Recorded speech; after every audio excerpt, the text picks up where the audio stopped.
Hello welcome to D6. This is professor Vinod Kumar. ఇవాళ మళ్ళీ టాపిక్లోకి హాట్ టాపిక్లోకి వెళ్దాం. ఇవాళ భారతదేశం ఎటువైపు పోతుంది? వసంత పంచమి రోజున ఇవాళ హైందవ రాజ్యాంగం రాబోతుంది. మరి హైందవ రాజ్యాంగము గొప్పదా, లేదంటే ఈ దేశాన్ని అఖండ భారత వైపు తీసుకెళ్ళడానికి హైందవ రాజ్యాంగమే శరణ్యమా, లేదంటే ప్రస్తుతం ఉన్న భారత రాజ్యాంగం శరణ్యమా? మనం ఈ అంశాలు చర్చించాల్సిన బాధ్యత ఉంది. ఎందుకంటే అఖండ భారతదేశాన్ని నిర్మించాలనే కోరిక ఇవాళ నరేంద్ర మోడీకి ఉన్నప్పుడు ఈ రాజ్యాంగాన్ని సవరించాలి.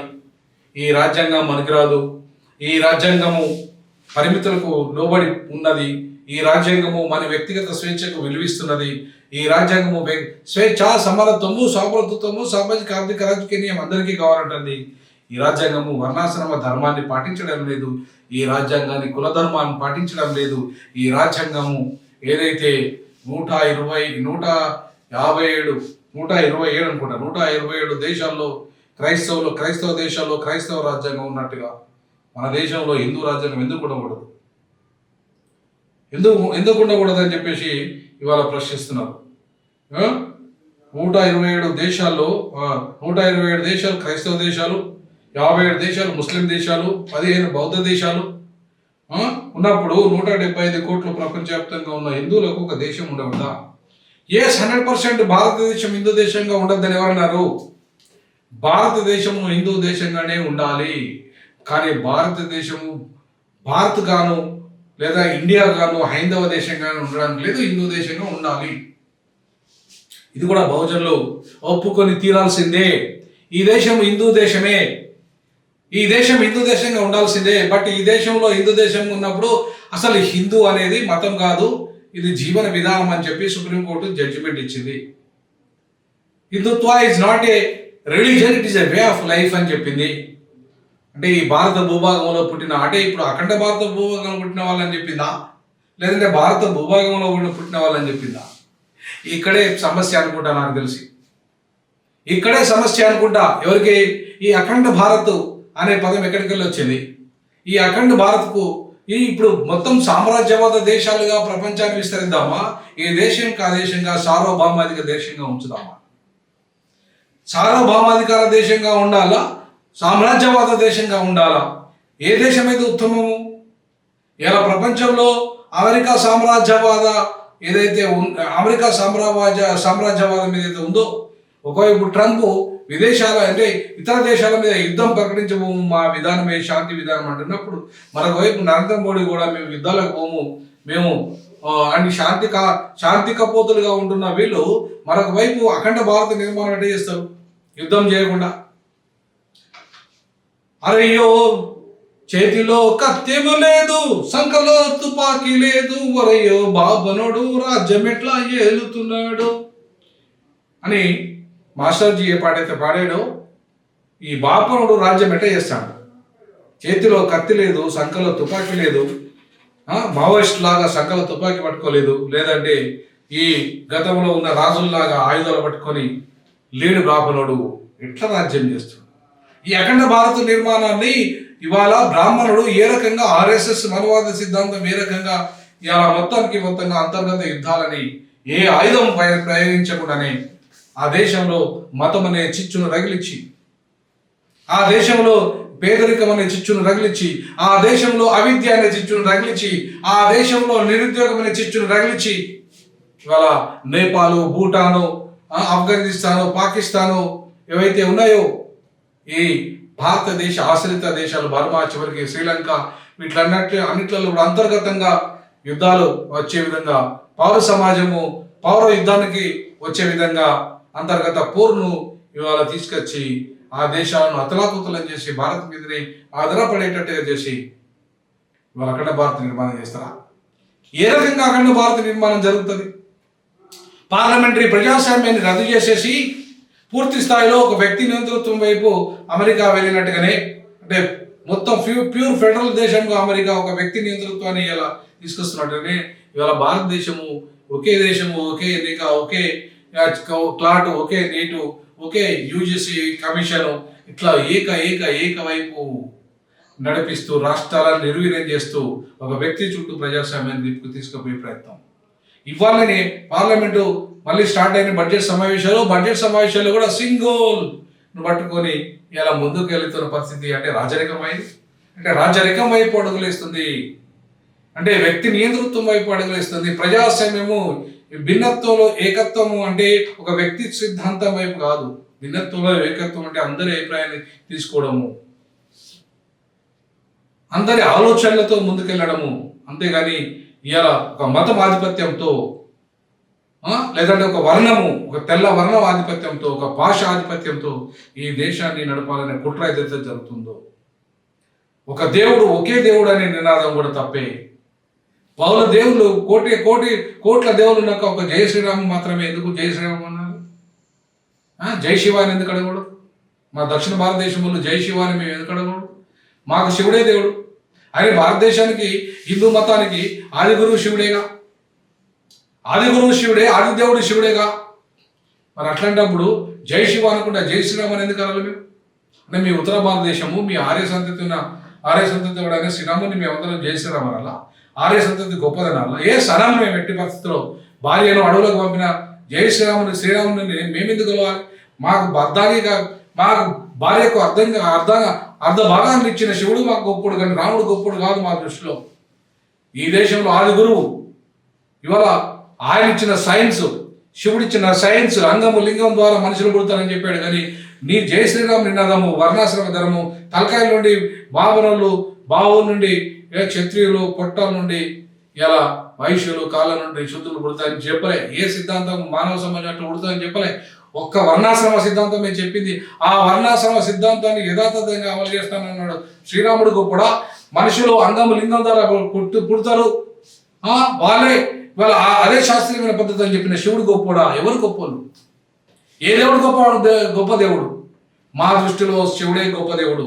మాకు కళలు, సంస్కృతి, ఆచారాలు, సాంప్రదాయాలు, శాస్త్రీయమైన పద్ధతి, ఒక సైన్స్ అండ్ టెక్నాలజీ, ప్రపంచ ఆధునీకరణ, ఆనాడు 50,000 సంవత్సరాల క్రితమే ఒక ఆధునిక ప్రపంచాన్ని నిర్మించిన మహాదేవుడు శివుడు.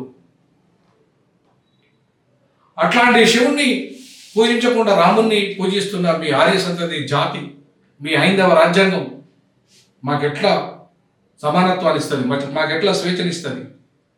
మేము వసంత పంచమి రోజు మీరు ఇచ్చే వర్ణాశ్రమ ధర్మం, వసంత పంచమి రోజు మీరు తీసుకొచ్చే రాజ్యాంగం వర్ణాశ్రమ ధర్మం మీద ఆధారపడి ఉంటుంది.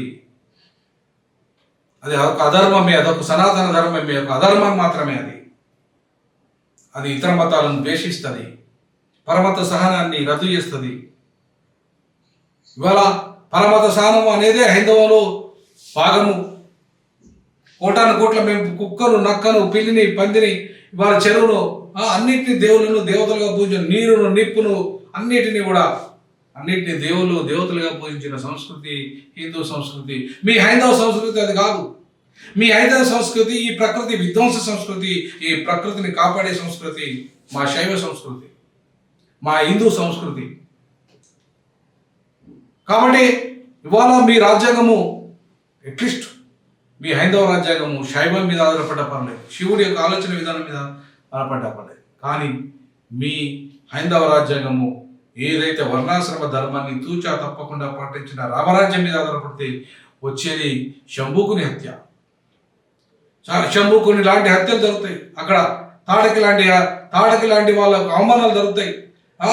ఇవాళ ఏ దౌర్జన్యాలు, అన్యాయాలు దళితుల మీద, అంటరాని కులాల మీద, బీసీల మీద అణచివేత జరుగుతుందో అదంతా కూడా నీ రాజ్యాంగంలో రేపు ఒక చట్టంగా వస్తే మా పరిస్థితి ఏంది? ఏ మనిషిగా సమానత్వం చూడలేని వర్ణాశ్రమ ధర్మం, కులధర్మము రేపు రాజ్యాంగ ధర్మం అయితే మా పరిస్థితి ఏంది? వసంత పంచమి రోజు వర్ణాశ్రమ ధర్మ రాజ్యాంగం తీసుకొస్తే మేమెందుకు అంగీకరిస్తాం? మేము అంగీకరించాం, సవాలే లేదు.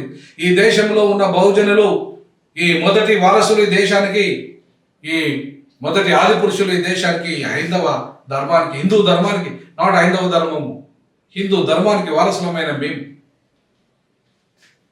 ఇవాళ మేమెందుకు ఒప్పుకుంటాం? ఏ బాబాసాహెబ్ అంబేద్కర్ అన్ని మతాలను సమానంగా గౌరవించి అన్ని వర్గాల ప్రజల్ని, అన్ని కులాల ప్రజల్ని, అన్ని ప్రాంతాల ప్రజల్ని సమానంగా గౌరవించి ఇవాళ సమానమైన హక్కులు కల్పించి ఆడ మగ తేడా లేకుండా అట్లాగే ఏ భాషతో తేడా లేకుండా, మతంతో తేడా లేకుండా భారత రాజ్యాంగంలో సమానత్వ సిద్ధాంతాన్ని అందించి ప్రపంచానికి గొప్ప రాజ్యాంగాన్ని అందిస్తే, ఈ రాజ్యాంగం ప్లేస్లో నీ వర్ణాశ్రమ ధర్మాన్ని, నీ మన ధర్మాన్ని అందిస్తారంటే ఊరుకోవడానికి మేము సిద్ధంగా లేం. అది నాగా సంతతి అయినా, నాగా జాతి అయినా, లేదంటే మహాకుంభంలో పార్టిసిపేట్ చేస్తున్న ఒక్క బ్రాహ్మణుడు కూడా అందులో పూజారిగా ఉన్నాడు. బ్రాహ్మణ పూజారులే అక్కడ ఉండరు. నాగా సంతతి వాళ్ళు, బ్రాహ్మణేతరులు మాత్రమే అక్కడ పూజారులుగా ఉంటారు.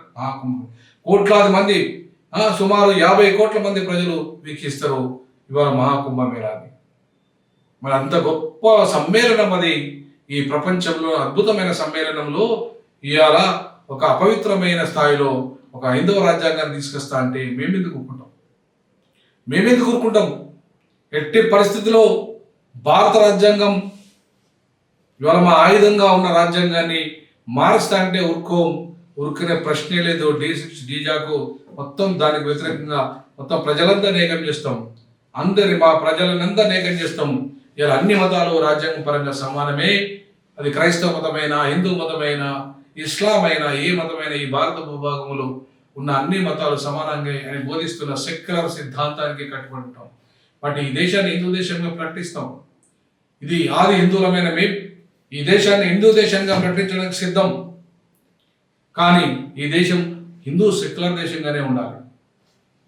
కానీ హిందూ ఫండమెంటల్ దేశంగా చేస్తానంటే ఒప్పుకో. ఎట్టి పరిస్థితుల్లో ఇలా మీరు చెప్తున్న 501 పేజీ ఇలా హైందవ ధర్మ పునాదిగా ఏర్పడుతున్న ఈ రాజ్యాంగం ఏదైతే ఉందో, మీరు తీసుకొస్తున్న రాజ్యాంగం ఏదైతే ఉందో, అది ఎక్కడికి వెళ్ళి అంటే చాణక్య నుండి మొదలుకుంటే వివిధ రంగాలకు చెందిన 25 మంది మేధావులు, చాణక్య అర్థశాస్త్రం మొదలుకుంటే రామాయణం చెప్పిన నీతి శాస్త్రము, గీత, భగవద్గీత రహస్యాల వరకు అవపోసన బట్టి రాజ్యాంగబద్ధమైన లౌకిక ప్రజాతంత్ర భారత రాజ్యాంగాన్ని హిందూ రాష్ట్రంగా మార్చేందుకు 501 పేజీలకు ఉద్గ్రంథాన్ని తయారు చేసినట్టుగా మనకు తెలుస్తుంది. అట్లాగే ఈ రాజ్యాంగం రాయడానికి ఎవరెవరట ఈ కమిటీలో బెనారస్ హిందూ విశ్వవిద్యాలయం, వారణాసి సంపూర్ణానంద విశ్వవిద్యాలయం, ఢిల్లీ కేంద్ర సంస్కృత విశ్వవిద్యాలయం చెందిన సనాతన ధర్మ పండితులంతా కూడా ఒక విద్వాంసులంతా ఈ రాజ్యాంగం రాసినట్టుగా మనకు కనబడుతుంది. ఈ రాజ్యాంగాన్ని భారత 2035 వరకు హిందూ దేశంగా, 2030 దాకా ఎందుకండి, ఈ 2000 ఇప్పుడు ఎట్లాగో డీలిమిటేషన్ తర్వాత రాబోతుంది. మీరు ఆ డీలిమిటేషన్ తర్వాత మీకు మెజారిటీ కూడా రాబోతుంది. 2026లోనే మీరు మార్చుకోండి. 2026 30 దాకా ఎందుకు, 2025లోనే మార్చుకుందాం భారత రాజ్యాంగాన్ని. ఈ సంవత్సరమే మార్చేసి హిందూ దేశంగా ప్రకటించుకుందాం. అప్పటిదాకా ఎందుకు? ఇది భారత్ అనే పదం విదేశీ పదమే, ఆర్య పదమే. అలాగే ఇండియా అనే పదం కూడా బ్రిటిష్ వాళ్ళు ఇచ్చిన పదమే. అది రెండింటిని తీసి పడేసి హిందుస్థాన్గా, పాకిస్తాన్ ఎట్లయితే ఉందో మనం హిందుస్థాన్గా ఈ దేశాన్ని ప్రకటించుకోవడానికి అభ్యంతరమే లేదు. ఉత్తరాది రాష్ట్రాల నుండి 14 మంది పండితులు, దక్షిణాది నుండి 11 మంది పండితులు కలిసి ఈ విలువల్ని క్రోడీకరించారట. మరి అది ఏం విలువలు, ఏం గతం మనకు తెలియదు. దాదాపుగా 7 దశాబ్దాల్లో భారత రాజ్యాంగానికి 3000 పైగా సవరణలు జరిగాయి అంటున్నారు. 3000 సవరణలు పైగా జరిగితే, కానీ 1000 సంవత్సరాలుగా ఒక్క మార్పు లేకుండా పవిత్ర గ్రంథాలు కొనసాగుతున్నాయి. ప్రస్తుతం ప్రపంచంలో 127 క్రైస్తవ దేశాలు, 57 ముస్లిం దేశాలు, 15 బౌద్ధ దేశాలు ఉన్నాయి. కానీ ప్రపంచవ్యాప్తంగా 175 కోట్ల జనాభా కలిగిన ఇందులో ఒక్క దేశం కూడా లేకుండా పోయిందని చెప్పి బాధపడుతున్నారు. వాళ్ళు ఎవరైతే చెప్తున్నామో ఈ దేశాన్ని హిందూ దేశంగానే ప్రకటిస్తాం, మాకు అభ్యంతరం లేదు. కానీ హైందవ దేశంగా అభ్యంతరం. హిందూ దేశంగా ప్రకటిస్తే మాకు అభ్యంతరం లేదు, హైందవ దేశంగా ప్రకటిస్తే అభ్యంతరం. ఈ భారత కాన్స్టిట్యూషన్ ఆఫ్ ఇండియా బదులు కాన్స్టిట్యూషన్ ఆఫ్ హిందూస్థాన్ అని పెట్టండి, మాకు అభ్యంతరం లేదు. ఇండియా దట్ ఈస్ భారత్ అనే పదాన్ని తొలగించండి, ఇండియా అనే పదం తొలగించండి. ఇండియా అనే పదం కానీ భారత్ అనే పదం కానీ ఈ రెండు విదేశీ పదాలే. హిందుస్థాన్ అనే పదాన్ని పెట్టండి. ఖచ్చితంగా పాకిస్తాన్ ఎట్లయితే ఉందో హిందుస్థాన్గా ఈ దేశాన్ని మార్చండి, మాకు అభ్యంతరమే లేదు. అంతేగాని హైందవ రాజ్యాంగంగా ఒప్పుకుంటే మేము ఒప్పుకోం. హైందవ పునాదుల మీద వర్ణాశ్రమ ధర్మాన్ని నిర్మిస్తానని ఒప్పుకోం. కులం పునాదుల మీద ఒక జాతిని కానీ, ఒక నీతిని కానీ, ఒక రాజ్యాంగాన్ని నిర్మించలేం. సో కాబట్టి ఆ దిశగా ఇవాళ పంచమి రోజు ఫిబ్రవరి 3న ఏదైతే మీరు రాజ్యాంగాన్ని మారుస్తా అంటున్నారో దాని పేరు హైందవ రాజ్యాంగం పునాదులుగా నిర్మిస్తూ ఒప్పుకోమని చెప్పేసి బహుజనాల పక్షాన 145 కోట్ల ప్రజల్లో దాదాపుగా 100 కోట్లకు పైగా ఉన్న బహుజనుల పక్షాన హెచ్చరిక చేస్తా ఉన్నాం. మీరు సాధు సింధువులైనా ఇంకెవరైనా మీరు ఈ రాజ్యాంగ విలువలు ప్రపంచమంతా, ఆధునిక ప్రపంచమంతా మొత్తం ప్రజాస్వామిక రాజ్యాంగ విలువల వైపు, నూతన ప్రపంచం వైపు పోతుంటే మీరు ఇంకా సాధు సన్నాసులు అనుకుంటా, బట్టలు వేసుకోకుండా, బరివాత నాట్యాలు వేసుకుంటా ఇవాళ మీ ఇష్టారాజ్యంగా ఈ దేశాన్ని అంధకారంలో నెడతారంటే చూస్తూ ఊరుకోవడానికి అంబేద్కర్ వాదులు సిద్ధంగా లేరని చెప్పేసి హెచ్చరిక చేస్తూ సెలవు తీసుకుంటున్నాం. జై భీమ్, జై భారత రాజ్యాంగం, జై జై భారత రాజ్యాంగం.